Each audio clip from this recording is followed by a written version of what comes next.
महाराष्ट्र संघर्ष समितीची उरण इस्लामपूरमध्ये भव्य तिरंगा बाईक रॅली उत्साहात संपन्न।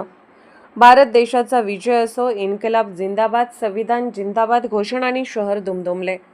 भारतीय स्वातंत्र्य दिनानिमित्त महाराष्ट्र संघर्ष समिती महाराष्ट्र यांच्या वतीने उरण इस्लामपूर शहरात आयोजित करण्यात आलेली भव्य तिरंगा बाईक रॅली मोठ्या उत्साहात पार पडली। रॅलीमध्ये तरुण, महिला, ज्येष्ठ नागरिक, विद्यार्थी, व्यापारी तसेच देशप्रेमी नागरिक मोठ्या संख्येने सहभागी झाले होते। हातात तिरंगा घेऊन सहभागी झालेल्या नागरिकांनी भारत देशाचा विजय असो, इन्कलाब जिंदाबाद, संविधान जिंदाबाद अशा घोषणांनी संपूर्ण शहराचा परिसर दुमदुमून टाकला।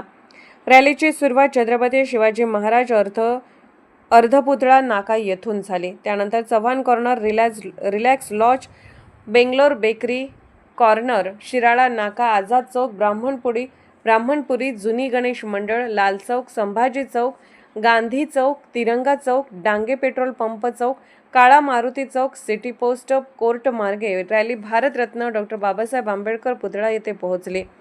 देशाची एकता, बंधुता आणि संविधानिक मूल्ये अधिक मजबूत करण्यासाठी सर्व समाज घटकांनी एकत्रित राहणे, परस्पर सन्मान राखणे आणि देशाच्या विकासात योगदान देणे आवश्यक आहे।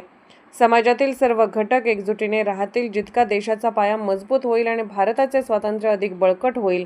या तिरंगा बाईक रॅलीस उमेश आवळे, संभाजी ब्रिगेड जिल्हा अध्यक्ष अजित हवलदार, संभाजी ब्रिगेड मुस्लिम समाजाचे युवा नेते मकसूद भादी, अमीर हवलदार, जाकीर मुजावर, दिलावर शेख, रामचंद्र सोनवणे, परशुराम साहिल तांबोळी यांच्यासह महाराष्ट्र संघर्ष समितीचे पदाधिकारी, कार्यकर्ते आणि मोठ्या संख्येने नागरिक उपस्थित होते।